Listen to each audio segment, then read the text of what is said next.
একটাই বুঝতে পারছি, রাজ্যের শাসক দল তৃণমূল কংগ্রেস তারা দুর্নীতিটা করেছে, তারা কোটি কোটি টাকা আত্মসাৎ করেছে, চাকরি কেনা বেচা করেছে, যার জন্য তারা সঠিক তথ্য সম্মানীয় হাইকোর্ট, সম্মানীয় সুপ্রিম কোর্টকে দেয়নি বলে আজকে আমাদের পশ্চিমবঙ্গের ছেলেমেয়েদেরকে চাকরি হারাতে বাধ্য হয়েছে।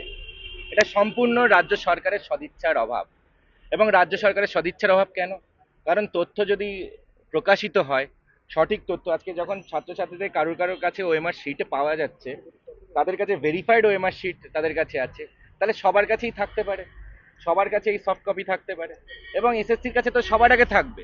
তো এসএসসি কেন এই সফট কপিগুলো সম্মানীয় কোর্টে প্রোডাকশন করলো না?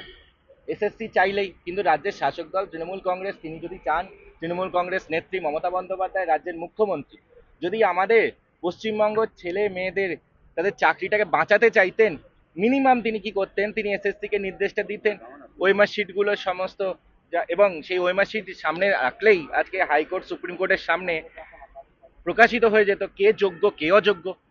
কিন্তু অযোগ্যদেরকে আড়াল করার জন্য, কারণ অযোগ্যরা তৃণমূল কংগ্রেসকে এই ঘুষটা দিয়েছে, এবং যদি ওএমআর শিট সব নাও থেকে থাকে, কিছু ওএমআর শিট ওরা ডিস্ট্রয় করে থাকে, তথ্য প্রমাণ লোপাট করে থাকে, যেমন আমরা এর আগে অভয়া কাণ্ডে দেখেছি, আরজি কর কাণ্ডে দেখেছি যে রাজ্য সরকারের তরফ থেকে তথ্য প্রমাণ লোপাট হয়েছে, তেমনি এই দুর্নীতির ক্ষেত্রেও তারা তথ্য প্রমাণ লোপাট করেছে।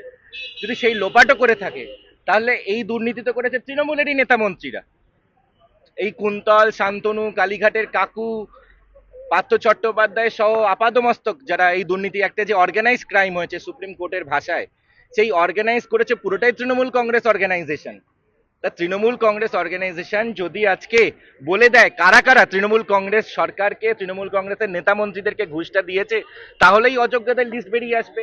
5,000 না 6,000 না 7,000, সেই সংখ্যা তৃণমূল কংগ্রেসের কাছেই আছে। আইদার ওএমআর শিট এসএসসি দপ্তরের তরফ থেকে সেটা প্রকাশ করুক, নইলে আমরা এসএসসি অভিযান করব ভারতীয় জনতা যুব মোর্চার তরফ থেকে, এসএসসি কে বাধ্য করব। আর এসএসসি যদি তথ্য প্রমাণ না দেয়, তাহলে তৃণমূল কংগ্রেস দিক, কারণ চুরি করেছে তৃণমূল কংগ্রেসের নেতা মন্ত্রীরা। তৃণমূল কংগ্রেস বলে দিক, প্রকাশ করে দিক সেই তালিকা কারা কারা তৃণমূল কংগ্রেসকে ঘুষ দিয়ে চাকরি দিয়ে। দেখুন, রাজ্য সরকারের সদিচ্ছা অভাব বলেই কিন্তু আজকে আমাদের ছেলেমেয়েরা পথে বসেছে। আজকে বিদ্যালয়গুলোতে আজকে যারা যোগ্য শিক্ষক তারা আজকে রাস্তায় পড়ে আছে, বিদ্যালয় শূন্য হয়ে যাচ্ছে, পড়াবার মানে যোগ্য শিক্ষক শিক্ষিকারা নেই, এবং ভুয়ো শিক্ষকদের পাঠিয়ে দিয়েছিল বিদ্যালয়ে আমাদের ছেলে মেয়েদের ভবিষ্যৎ ছারকার করার জন্য, আগামী প্রজন্মকে ধ্বংস করার জন্য। কিন্তু এই সুরাহা তখনই হবে, আজকে কি হচ্ছে, যোগ্য অযোগ্যকে পুরো মুড়ি মিষ্টির মতন মিশিয়ে দিয়েছে মমতা বন্দ্যোপাধ্যায় সরকার। তারা চায় না যে যোগ্যদের নামগুলো প্রকাশ হোক, কারণ তাহলে অযোগ্যরা এসে তৃণমূলকে প্রশ্ন কথা করবে। বলছেন রাজ্যের মন্ত্রীরা, কেউ বলছেন যে আগুন লাগিয়ে দিতে পারতো এরা গিয়ে বিআই অফিসে, কেউ বলছেন যে মুখ দেখাতে আসছে, কেউ বলছে কি দরকার বিক্ষোভের, এখানে মন্ত্রী থাকতে কি আপনার মনে হয় আদৌ সুরাহা সম্ভব? দেখুন, চাকরি চুরি করেছে তৃণমূল কংগ্রেস, চাকরি চুরি করেছে তৃণমূল কংগ্রেসের নেতা মন্ত্রীরা।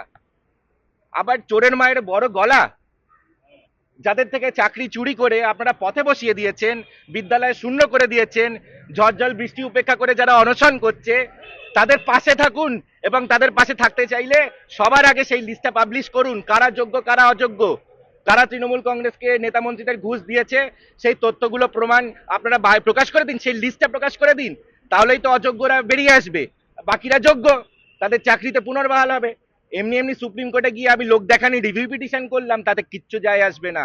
তারে যখন তখনই সুপ্রিম কোর্ট কোনো অ্যাকশন নিতে পারবে রিভিউ পিটিশনের ভিত্তিতে, যখন আপনারা যারা যোগ্য আর অযোগ্য সেই লিস্টটাকে আলাদা করবেন।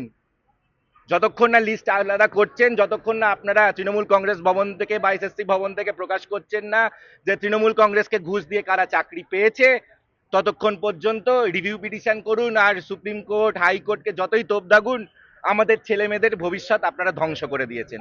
আমাদের